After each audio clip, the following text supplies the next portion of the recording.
देखो हम चैप्टर पढ़ रहे थे एसिड, बेस एंड सॉल्ट, अम्ल, क्षारक तथा लवण। ठीक है, तो हमने इसमें अम्ल पढ़ा है, उसके 4-5 सामान्य गुणधर्म पढ़े हैं। ठीक है, फिर हमने इसी में क्षारक को पढ़ा है, क्षार को पढ़ा है और उनके जो नॉर्मल गुणधर्म है 4-5 वो पढ़े हैं। उसके बाद हमने लवण, तो उसके तो कुछ गुणधर्म है ही नहीं, वो तो हर जगह उदासीन उदासीन उदासीन है। ठीक है, फिर हमने अम्ल और क्षार की आपस में अभिक्रिया पढ़ी है। उस अभिक्रिया में अम्ल तथा क्षारक आपस में अभिक्रिया करके लवण तथा जल का निर्माण करते हैं। फिर हमने अम्ल की और क्षार की धातुओं से अभिक्रिया पढ़ी है, जिसमें ये धातु से अभिक्रिया के धात्विक लवण बनाते हैं और हाइड्रोजन गैस मुक्त हो जाती है। ठीक है, आज हम अम्ल और क्षार की कुछ और अभिक्रियाएं पढ़ते हैं। ठीक है, देखो आज हम सबसे पहले धातु कार्बोनेट के साथ अभिक्रिया पढ़ेंगे। धातु कार्बोनेट क्या होता है? उसमें कोई तो मेटल होगी, कोई धातु होगी, उसके साथ जुड़ा हुआ होगा CO3, जिसे हम कार्बोनेट कहते हैं। ठीक है, तो एक धातु होगी और CO3 होगा, तो उसे धातु कार्बोनेट होगा। उसके साथ हम रिएक्शन करवाएंगे तो होगा क्या कि अम्ल जो है उसमें H+ आयन होता है। ठीक है, तो H+ आयन और कार्बोनेट का एक ऑक्सीजन, ये मिलके तो H2O बाहर निकालेंगे। ठीक है, उसके बाद कार्बोनेट में एक कार्बन बचता है और 2 ऑक्सीजन बचते हैं, ये दोनों मिलके CO2 बाहर निकाल देंगे। तो H2O बाहर निकल गया, CO2 बाहर निकल गया, बचा क्या? इसके पीछे बचेगा अम्ल का ऋणात्मक भाग जो है, H+ तो निकल गया, उसके बाद जो भाग बचा है, और इधर धातु कार्बोनेट का धातु, तो वो धातु उस ऋणात्मक भाग से जुड़ के लवण बना लेगी। ठीक है, तो अभिक्रिया में क्या है कि जब अम्ल धातु कार्बोनेट से अभिक्रिया करते हैं तो ये लवण, जल तथा CO2 बनाते हैं। जैसे स्ट्रक्चर लिख लेते हैं, तो एसिड प्लस मेटल कार्बोनेट, ठीक है, ये बना लेंगे आपके लवण plus CO2 carbon dioxide plus water H2O। ठीक है, तो ये रिएक्शन है। तो अब इसका एक एग्जांपल देखो, तो अपन लवण हमारी परंपरा से शुरू करते हैं, हाइड्रोक्लोरिक एसिड तो HCl अम्ल हो गया, प्लस मेटल कार्बोनेट, तो मैं मेटल कार्बोनेट के रूप में Na2CO3 ले लूँ, Na2CO3, Na2CO3, ये मेटल है, सोडियम, CO3 कार्बोनेट है, तो धातु कार्बोनेट और ये अम्ल हो गया। ठीक है, अब देखो, तो अब अभिक्रिया को संतुलित करने के लिए इधर 2 लगा दिए। ठीक है, अब देखो यहाँ से 2 हाइड्रोजन और यहाँ से 1 ऑक्सीजन, तो H2O अपन ने पढ़ा है कि H2O निकलता है, तो H2O बाहर निकल गया। कहाँ से निकला? यहाँ से 2 हाइड्रोजन और यहाँ से 1 ऑक्सीजन। अच्छा, यहाँ से 1 ऑक्सीजन निकल गया, कितने ऑक्सीजन बचे? 2, 1 कार्बन और 2 ऑक्सीजन, कार्बन डाइऑक्साइड, तो कार्बन डाइऑक्साइड भी निकल गया। ठीक है, अब क्या बचता है? 2Na2Cl, 2NaCl, तो ये आपका सोल्ट ही है ना, लवण। आपका जो साधारण नमक है NaCl ही तो है, तो लवण बन गया, कार्बन डाइऑक्साइड बन गई और H2O बन गया। एक और एग्जांपल ले लेते हैं, H2SO4, ठीक है, प्लस ZnCO3, Zn जिंक, तो zinc carbonate, H2SO4 sulphuric acid. देखो, तो वही बात, 2 हाइड्रोजन है, यहाँ से 1 ऑक्सीजन लिया, तो 2 हाइड्रोजन और 1 ऑक्सीजन, जल, H2O बाहर निकल गया। ठीक है, अब यहाँ पर एक कार्बन बचता है और 2 ऑक्सीजन, CO2, तो यहाँ से CO2 भी बाहर निकल गया। देखो, 1 ऑक्सीजन तो H2O में निकल गया, 2 ऑक्सीजन और 1 कार्बन बचते हैं, CO2 में निकल गया। अब बचता क्या है, जिंक और इधर SO4, तो ZnSO4, ठीक है। ZnSO4 क्या है, लवण, साल्ट, CO2 कार्बन डाइऑक्साइड और H2O जल, ठीक है। तो ये आपकी धातु कार्बोनेट से अम्ल की अभिक्रिया, ठीक है। अब देखो इस अभिक्रिया में जो CO2 निकल रहा है, गैस है, ऑब्वियस सी बात है, जो CO2 गैस निकल रही है, इस CO2 गैस को किस जगह है काम में लिया जाता है। आपने एक अभिक्रिया पढ़ी हुई होगी, बिना भुजे हुए चूने से जब जल की अभिक्रिया करवाई जाती है तो वह भुजा हुआ चूना बन जाता है, चूने का पानी बन जाता है, जो सफ़ेदी आप दीवारों पे करते हो, CaOH की होल ट्वाइस, ठीक है।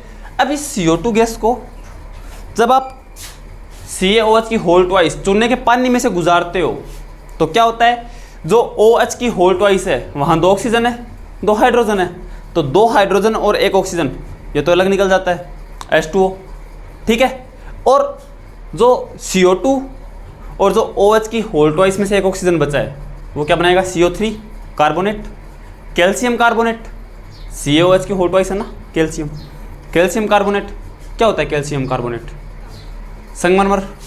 तो इस CO2 से क्या होता है, CaOH की whole twice plus CO2 CaCO3 plus H2O, ये क्या है आपका कैल्शियम कार्बोनेट संगमरमर, ठीक है। तो ये थी अम्ल की धातु कार्बोनेट से अभिक्रिया, ठीक है। अब अपन अम्ल की पढ़ेंगे धात्विक ऑक्साइड से अभिक्रिया, अम्ल की धात्विक ऑक्साइड से अभिक्रिया।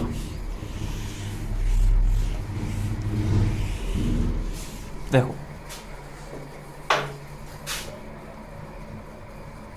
अम्ल प्लस धातु ऑक्साइड, देखो होगा क्या इसमें, जो धातु ऑक्साइड का ऑक्सीजन है, ठीक है, वो एसिड से 2 हाइड्रोजन लेके H2 अलग निकल जाएगा, ठीक है। और जो धातु ऑक्साइड की धातु बचती है और एसिड का जो ऋणात्मक भाग बचता है, ये दोनों जुड़कर लवण का निर्माण कर लेंगे, वही सिंपल सी। तो लवण प्लस जल, ठीक है। देखो तो परंपरा HCl, ठीक है, plus Na2O 2HCl, sodium oxide धातु है ना, सोडियम ऑक्सीजन से धातु ऑक्साइड, देखो यहाँ से 2H और यहाँ से 1 ऑक्सीजन, 2H2O सॉरी H2O, ठीक है। यहाँ से 2Na, यहाँ से 2Cl, तो 2NaCl क्या है आपका salt, water, metal oxide acid, ठीक है। तो आपने अम्ल की अभिक्रिया धातु ऑक्साइड से करवाई, क्या प्राप्त हुआ, लवण तथा जल। अच्छा मेरे को एक बात बताओ, अम्ल की आपने किसी से अभिक्रिया करवाई हो और आपको लवण और जल मिल गया हो, क्या ऐसी अभिक्रिया आपने पहले पढ़ी है। जब आपने अम्ल की क्षार से अभिक्रिया करवाई थी, क्या था कि जब अम्ल क्षार से अभिक्रिया करते हैं तो वे लवण तथा जल का निर्माण करते हैं, ठीक है। तो अब यहाँ अम्ल है, अभिक्रिया कर रहा है किसी से, लवण और जल का निर्माण हो रहा है, तो इसकी प्रकृति कैसी होगी, क्षारीय, ऑब्वियस सी बात है ना। जब अम्ल क्षार से अभिक्रिया करके ये दोनों चीज़ें बना रहा है और अम्ल धातु ऑक्साइड से अभिक्रिया करके भी ये चीज़ बना रहा है, ऑब्वियस सी बात है ना कि इसकी प्रकृति क्षारीय होगी, तभी तो ये अभिक्रिया इसमें लवण और ये बन रहा है ना जल। एक और अभिक्रिया में बना था ना, जब आपने अम्ल की सीधी सीधी क्षार से अभिक्रिया करवाई थी, यहाँ NaOH से करवाई थी, वो OH H के साथ निकल गया, NaCl बना था, ठीक है। तो धातु ऑक्साइड की अगर प्रकृति पूछी जाए तो धातु ऑक्साइड क्षारीय प्रकृति के होते हैं। कैसी प्रकृति के, क्षारीय प्रकृति के। ये थी आपकी अम्ल की धातु ऑक्साइड से। अब अपन एक अभिक्रिया और पढ़ेंगे। आपने अम्ल के बारे में पढ़ लिया तो अब क्षार के बारे में पढ़ने की बारी है। तो जब आप क्षार की अभिक्रिया अधातु ऑक्साइड से करवाते हो, किससे? अधातु ऑक्साइड से, तब देखो क्या होता है। तो NaOH, ठीक है, प्लस अधातु ऑक्साइड, तो CO2 अधातु है, CO2 कार्बन है ना, कार्बन अधातु है ना, तो अधातु का ऑक्साइड CO2। अच्छा देखो, मैं यहां से 2NaOH ले लेता हूं, तो यहां पर 2 हाइड्रोजन एक ऑक्सीजन को लेके H2O निकाल देते हैं, ठीक है। यहां से 2 हाइड्रोजन गए, 2 हाइड्रोजन और 2 ऑक्सीजन में से एक ऑक्सीजन गया H2O में, तो यहाँ से एक ऑक्सीजन बचाना, ठीक है। यहाँ CO2 है तो एक ऑक्सीजन और मिला तो CO3, तो ये बन जाएगा Na2CO3। देखो क्या है ये, NaOH, ठीक है, 2 है ना, तो ये NaOH, ठीक है, plus C double bond O CO2। अब देखो ये 2 हाइड्रोजन और ये ऑक्सीजन, H2O निकल गया, ठीक है। क्या बचा? Na2CO3, तो Na2CO3, तो ये क्षार की अधातु ऑक्साइड से अभिक्रिया क्या बन रहा है? लवण तथा जल। तो आपने एक अभिक्रिया पढ़ी होगी जिसमें क्षार किसी से अभिक्रिया करके लवण और जल बनाता है, तो उसमें क्षार किससे अभिक्रिया करता है? अम्ल से, ठीक है। तो क्षार अगर लवण और जल बना रहा है तो ये तो जाहिर सी बात है कि वो अम्ल से अभिक्रिया कर रहा है, लेकिन यहाँ ये अभिक्रिया किससे कर रहा है? अधातु ऑक्साइड से। तो अधातु ऑक्साइड की प्रकृति कैसी होगी? अम्लीय। तो अधातु ऑक्साइड की प्रकृति होती है अम्लीय। तो यहाँ से नॉर्मल क्वेश्चन बन सकते हैं कि धातु ऑक्साइड की प्रकृति कैसी होती है? क्षारीय। और अधातु ऑक्साइड की प्रकृति कैसी होती है? अम्लीय, ठीक है। तो ये आपकी पहले अपन ने धातु कार्बोनेट के साथ अम्ल की अभिक्रिया पढ़ी है, ठीक है। उसके बाद हमने अम्ल की अभिक्रिया पढ़ी है धातु ऑक्साइड के साथ, ठीक है। उसके बाद अपन ने क्षार की अभिक्रिया पढ़ी है अधातु ऑक्साइड से, ठीक है। ये अभिक्रियाएं काफ़ी बार पूछी जाती है, ठीक है।